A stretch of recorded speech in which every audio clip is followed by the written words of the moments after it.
road, buddy boy. We good. We coolin'. We coolin'? Hey! We're recording the podcast! Shut up!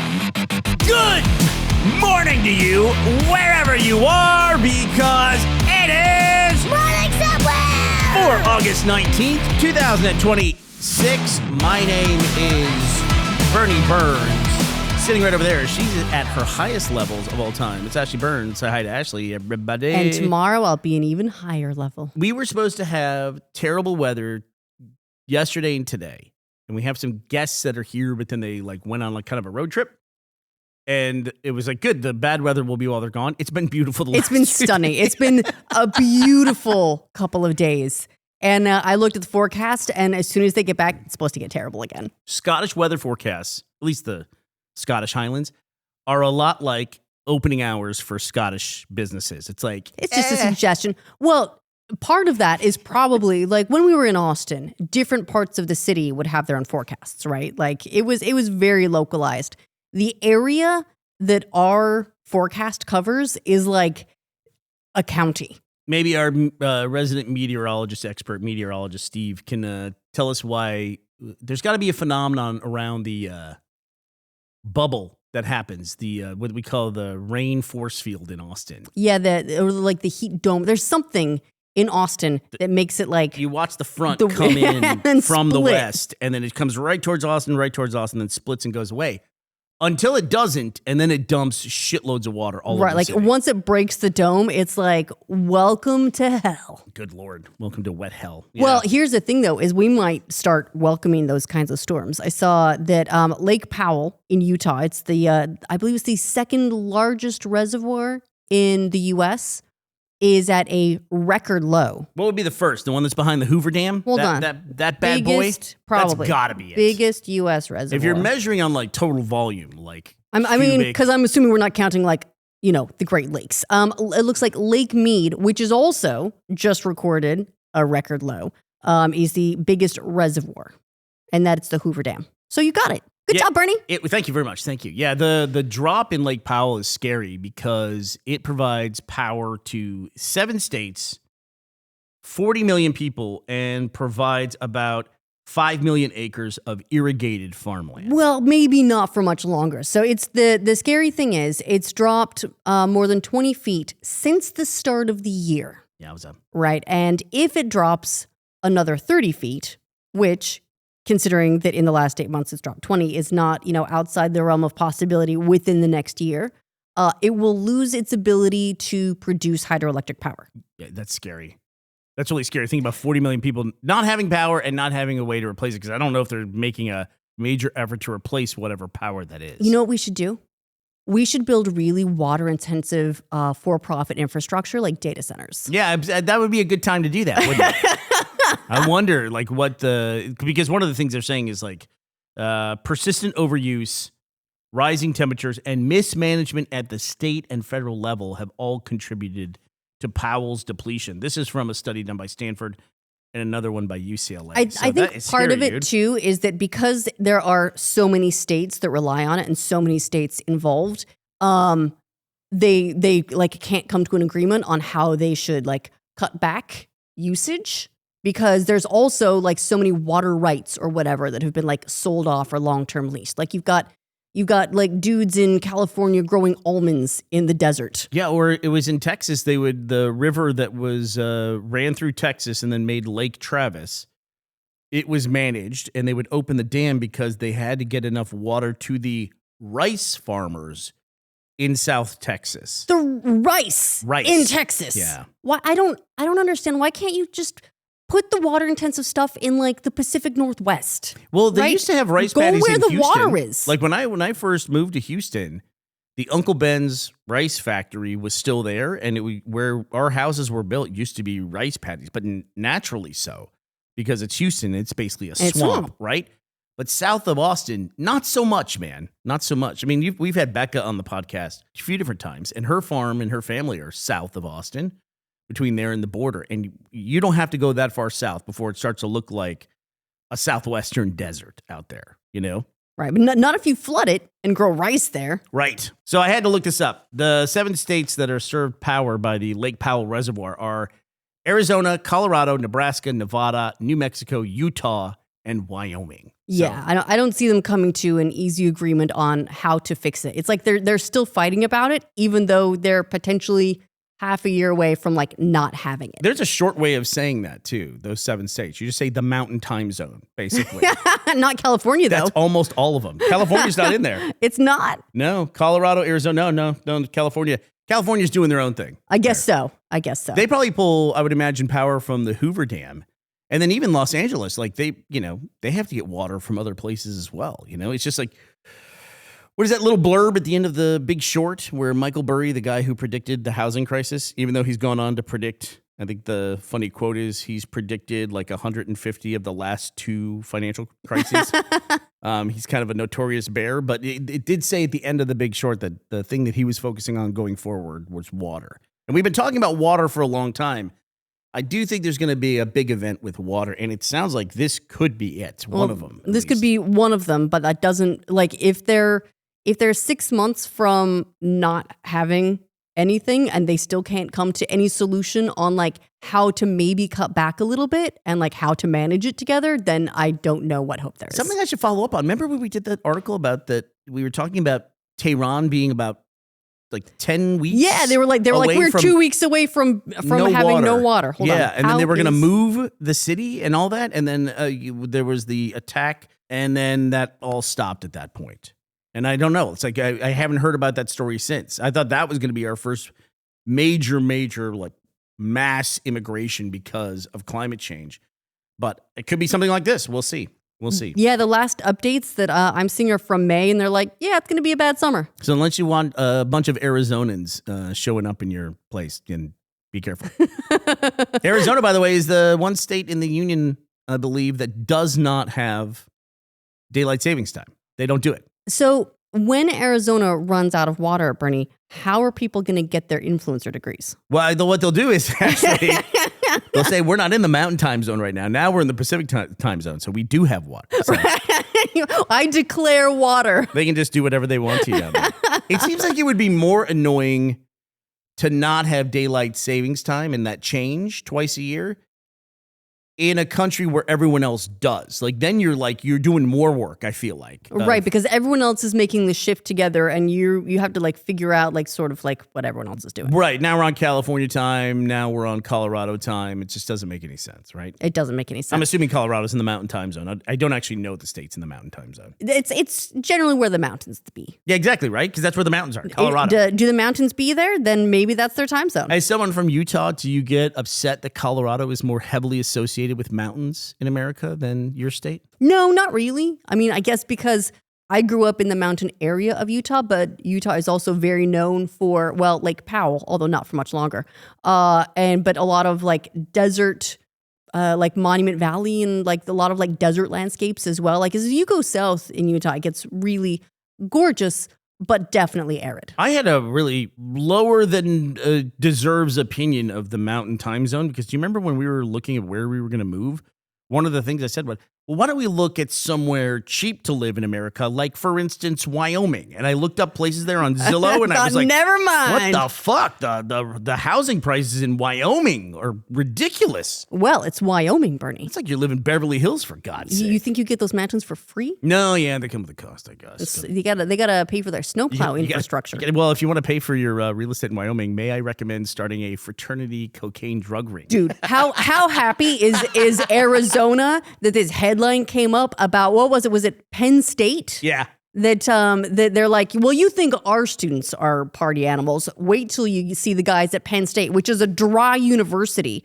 A bunch of fraternity pledges were forced to cut and bag cocaine. Can I read this from AP News? 13 current and former Penn State students have been charged for their alleged connection to a drug ring operating in 2023 to 2024 from the Sigma Chi and Delta Upsilon frat houses off campus from Penn State. Okay, now having... So they had the pledges like bagging up all the cocaine. Is that their, what is it when you're like, was it you rush or you get like jumped in? It's like how you join the gang, right? They like mess you up. It's good old fashioned hazing, right? But hazing with a profit center. I like that.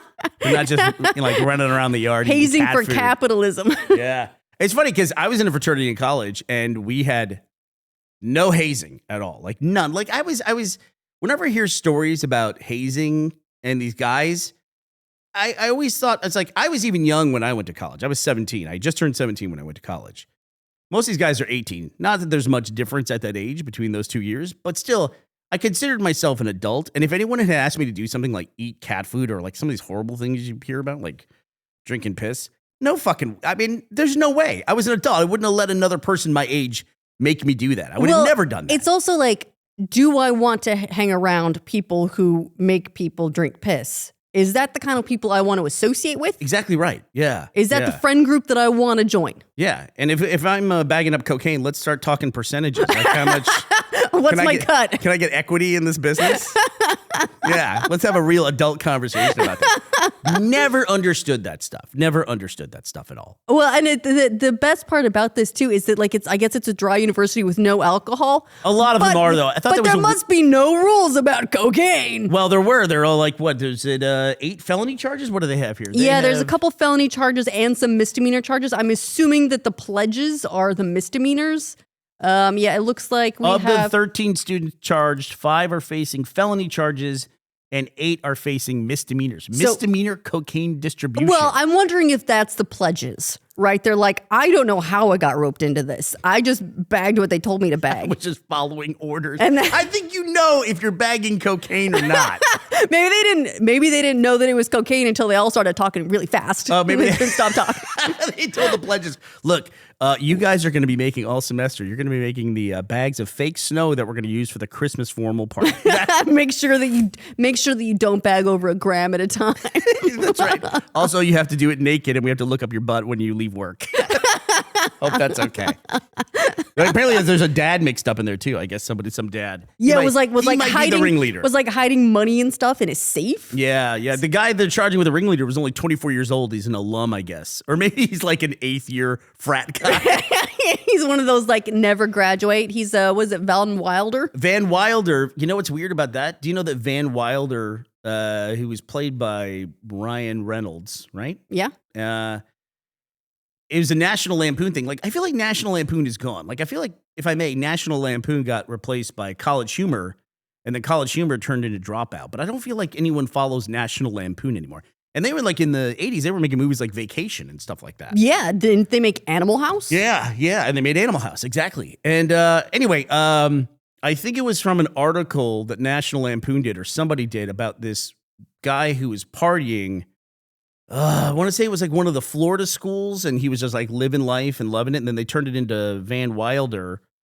And that is based on a real life person who is now a famous comedian. What? It's Bert Kreischer. What? That's who Van Wilder. So he's think the about real this. Van Wilder? In the Bert Kreischer biopic, they cast Ryan Reynolds. That's pretty funny. It's great casting. Look, if you cast Ryan Reynolds for me, I'd be flattered. Yeah, for you and your biopic, absolutely. I'd be like, look at my abs. They got the frag dolls. And there's Ryan Reynolds playing Jinx. I just thought that was funny, and I had no idea the connection between the two at all in any way whatsoever. That's incredible. Yeah, and people are upset about like Dungeon Crawler Carl casting that Carl has to be a certain age. It's like, look, if Ryan Reynolds can play Van Wilder, anybody can pull it off. I guarantee.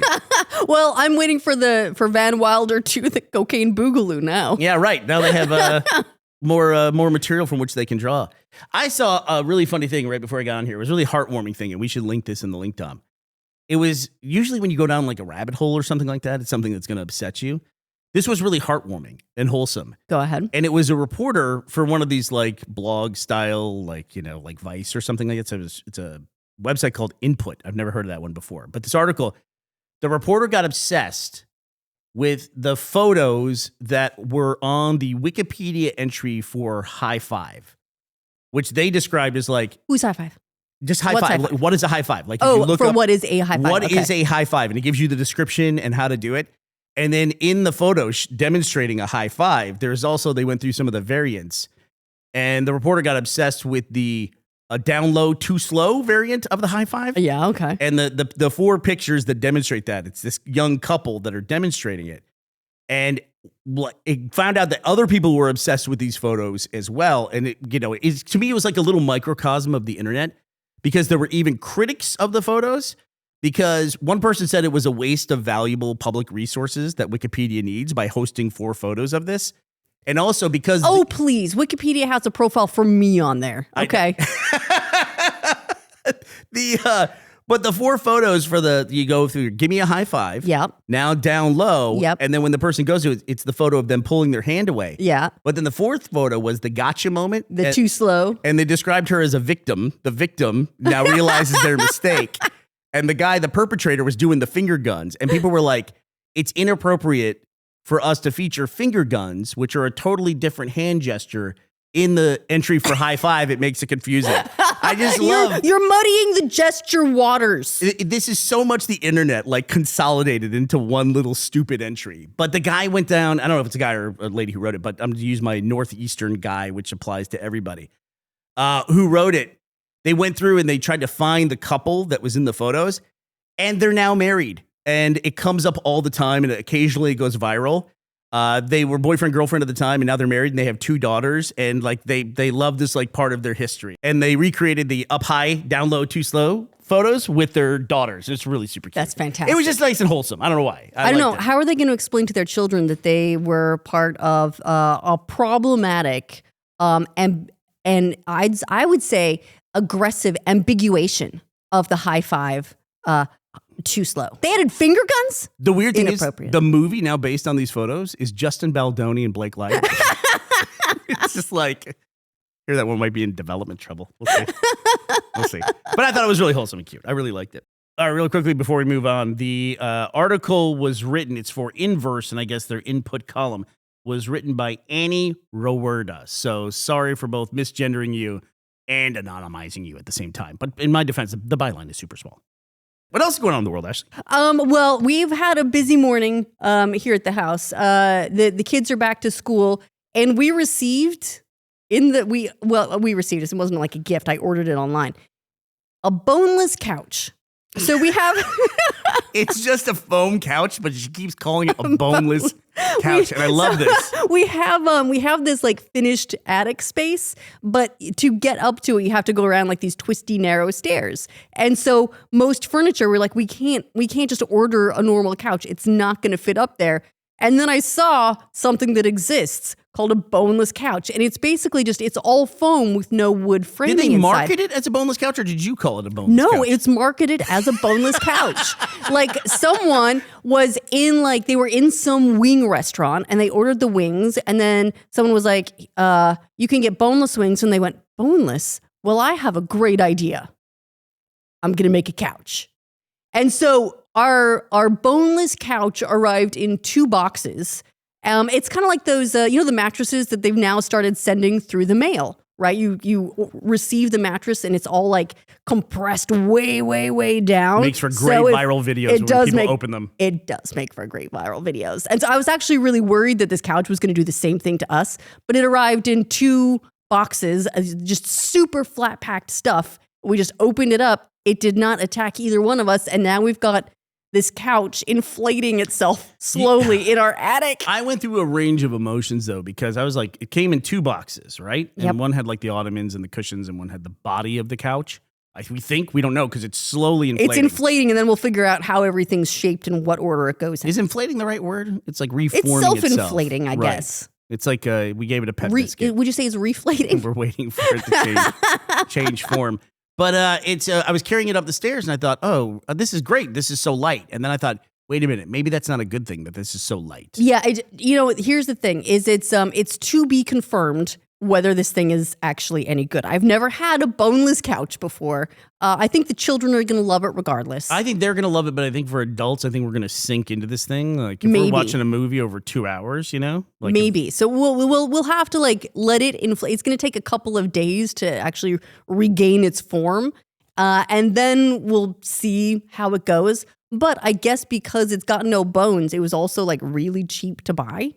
So not a huge loss if we have to donate it to one of the kids. But there's some things you hate to like be responsible for getting rid of it, right? Like if it's a new couch, I feel like we could probably give this thing away. But You ever have something you're like, oh man, I'm going to hate the moment I have to dispose of this? Yes. You know? Yeah, like one of those like oversized beanbag chairs. I'm dealing with that with like, I have some excess paint that's left, right? And Right. it's just like, in a normal size gallon can of paint, it's got about the third left. So let's just use some math to call it a third of a gallon of paint there.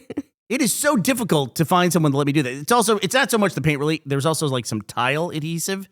And all my tiles are adhered at this point. So I need to get rid of the tile adhesive that I have left. And it's just like, it's almost like the council, the government wants to say to me, it's the same thing in America of like, no, that's your thing now. Like you don't. You own this forever and you will forever be responsible. They make it way too hard, right? They make it way too hard to dispose of that stuff. And therefore it's like, I can see, not justifiably, I can see why people end up pouring it down fucking storm drains. Well, I have an idea.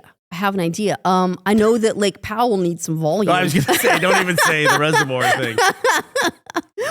If we just go and we pour all of our buckets in there, I mean, come on, like what's a couple gallons of paint and tile adhesive? Well, by volume, in it's the getting worse drain? because the lake keeps going down. Yeah, it's really scary stuff, man. It That's is. really scary stuff. It is. And it's like, I don't see kind of a way out. I always said climate change was not the reason why we left Austin, but it is the reason why we ended up in Scotland. One of the major reasons. I wouldn't say the only reason, or not even the main reason, but it was a major reason why we ended up in Scotland. And not just Scotland, like northern Scotland as well. Right? Yeah, and a lot of the UK has also been going through pretty severe drought, and a lot of that's being blamed as well on aging infrastructure, misuse, all that sort of stuff. So the south of the UK in England is just, it's like all brown. Well, the right crazy now. stat from the Stanford study, it said the American Southwest has entered a state of mega drought and has been there since the year 2000. Mega drought defined as a drought lasting 2 or more decades. Current climate models estimate the mega drought will persist past the year 2100. That's an insane thing. That's an insane thing to read. That's a bold prediction. So it's like, yeah, it's not getting better. If you don't like alter how you use the water, it's gonna be gone. It will make that decision for you. All right, Ashley. Well, who is joining us in drinking 0 glasses of water today?